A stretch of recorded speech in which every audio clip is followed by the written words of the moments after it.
Hey guys, what's going on? It's Warwick from Casual Chess, back for another 5-minute game today. Looks like we're playing as white against an opponent from the Philippines. E4, NC6 and F3. Pretty ordinary development from both of us here. My opponent plays D5, we'll take.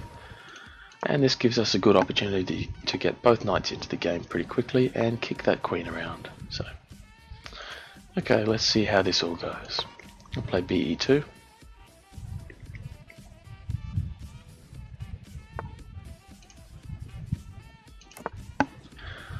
Now we're already castled, we have some pieces developed, not much center control, in fact none with the pawns there, but so be it.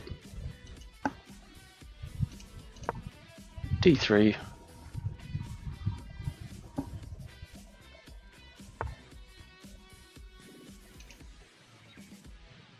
And I think I'll look to play something like BG5. Actually, as soon as I've made that, I think that may have been an error, possibly after something like bishop takes, bishop retakes, and then, I don't know, I won't calculate it now. Look, we've managed to get through that little bit of turbulence.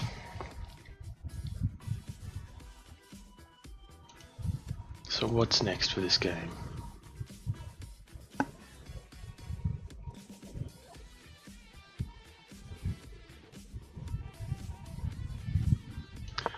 We'll play ND4. Because G4 would be a checking square with my bishop, my opponent's going to be forced to retake. I'll retake there with that knight.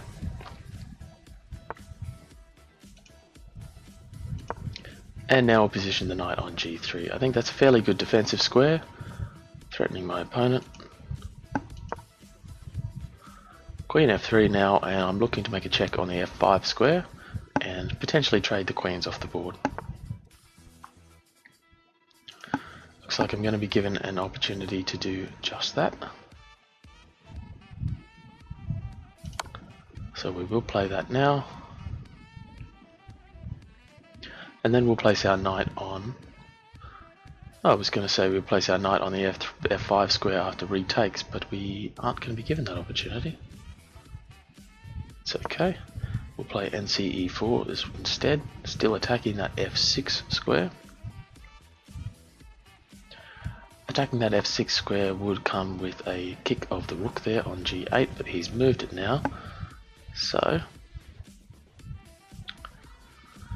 let's see where we can go to from here. And takes F6.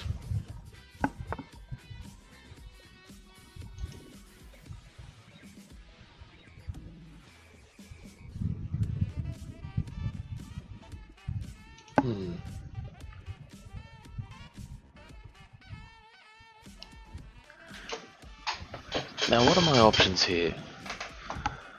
Looks like we've got a bit of a setup for a smothered mate. So for example, if I was to play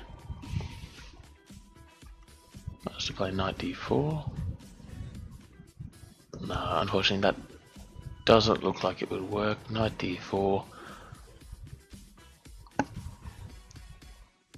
King d8. Yeah, no, that won't work. Okay, so what we'll do is we will play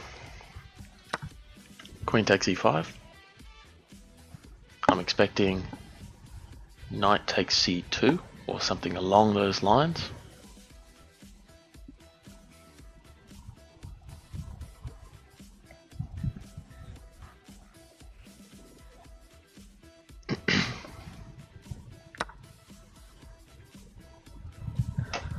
Okay, now I believe this is an error because my opponent probably hasn't seen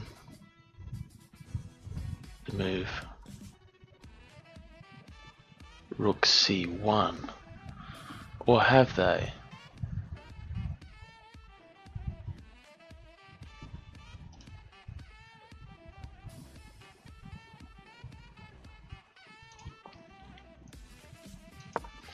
Alright, rook c1. Rook c1 should force a take of queen d3 to protect that knight there for...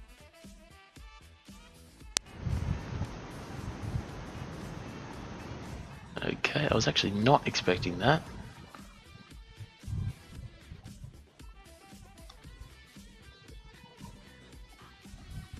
Getting a bit tricky now.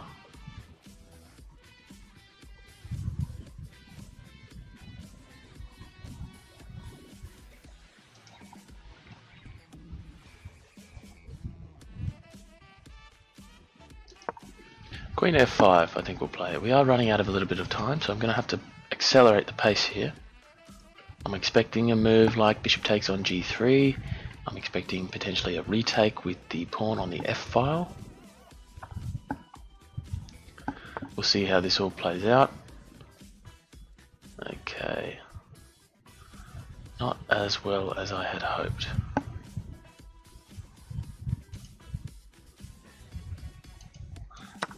Time to trade those queens off the board now, I think.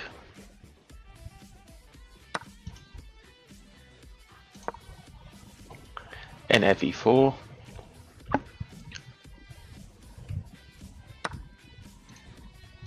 To be expected, we'll retake with the pawn on the f file, opening up the attack of the rook. Okay, my opponent does not want to go in for that. We'll play nc5. Missed a fork there. Very disappointed with myself in that respect.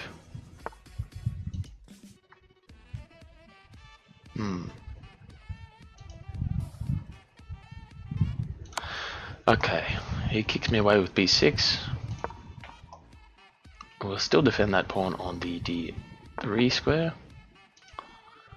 Not ideal, but kicked again.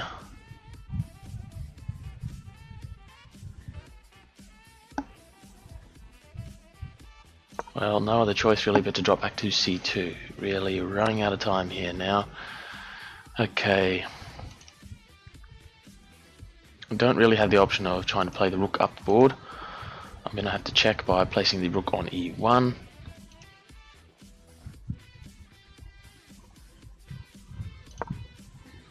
I'm aware that the b2 pawn is hanging there. I just don't see many options. I don't really see how we're going to achieve any meaningful progress here. And f3. And it's really looking like I should probably resign at the moment. We'll play a quick nd4. Don't see any areas there. We do win a pawn. This is not great for me here. I think I'll resign there. Now obviously I can't take there on c6 because after takes we've got rook a1 check, and I don't know about you guys watching, but I didn't really see any other options. There was potentially something like maybe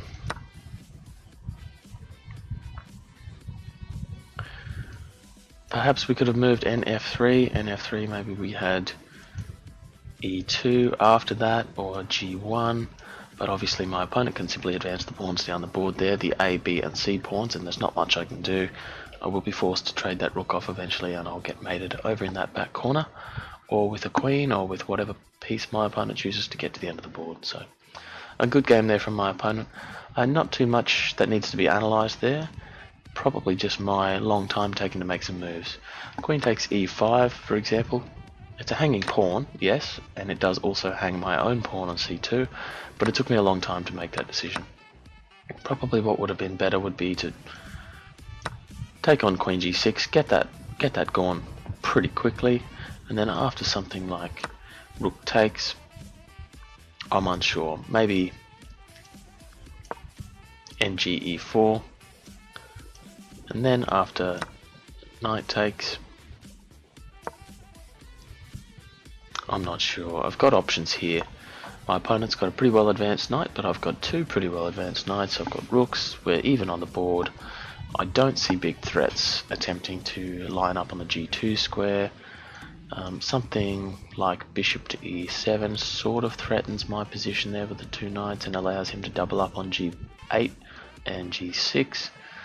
But I think that's quite easily defended by playing something like g3.